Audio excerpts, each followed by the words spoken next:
Sekali lagi saya mengucapkan banyak terima kasih kepada panitia penyelenggara. Saya juga mengucapkan banyak terima kasih kepada narasumber Bapak Prof. Egi dan juga Ustadz Nababan, dan juga rekan saya Bapak Muri, dan juga terlebih moderator Bang Virus gitu ya. Terima kasih banyak, dan juga peserta di tempat ini. Tentu dalam dialog kita ini memang mengangkat tema yang jelas, yaitu Tauhid dan Tritunggal. Dan saya dalam hal ini kembali ingin menegaskan dalam statement closing saya bahwa dalam kekristenan tidak mengajarkan bahwa ada 3 Allah, tapi satu Allah di dalam 3 pribadi. Mengapa hal ini diperlukan?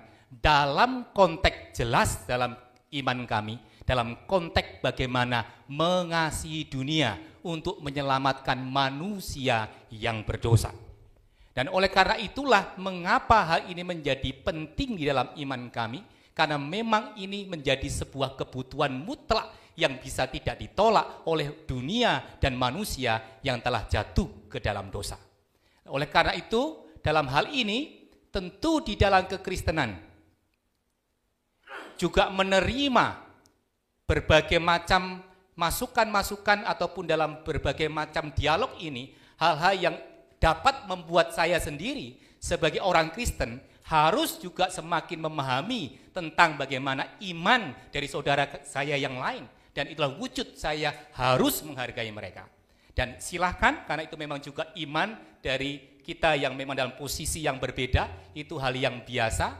Tetapi yang perlu saya tegaskan dalam bagian ini, maka kiranya kita percaya sampai mengapa harus ada Allah yang menjadi manusia. Karena sekali lagi, supaya keadilan Allah dan juga kasih Allah itu tergenapi.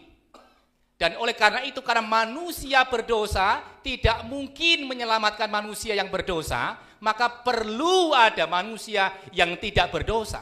Maka mengapa Yesus Kristus hadir? Karena sekali lagi dalam rangka menyelamatkan manusia. Kalau kita buat perbandingan tadi, jikalau firman bisa menjadi tulisan, mengapa kita tidak membuka pikiran bahwa firman itu menjadi daging, menjadi manusia? Apakah ini tidak logis? Apakah ini tidak ada sumber yang menjadi pembanding? Tentu ini menjadi hal yang penting untuk kita perhatikan.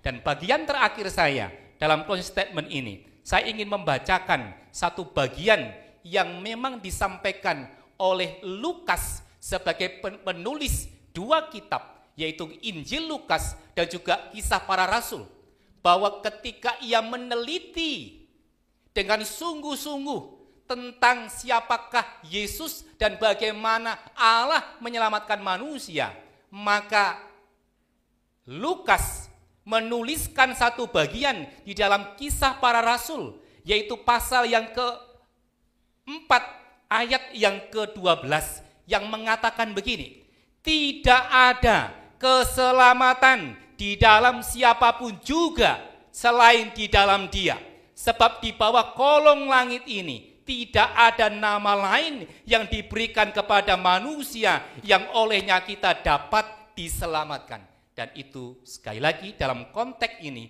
menunjuk kepada Yesus Kristus. Terima kasih.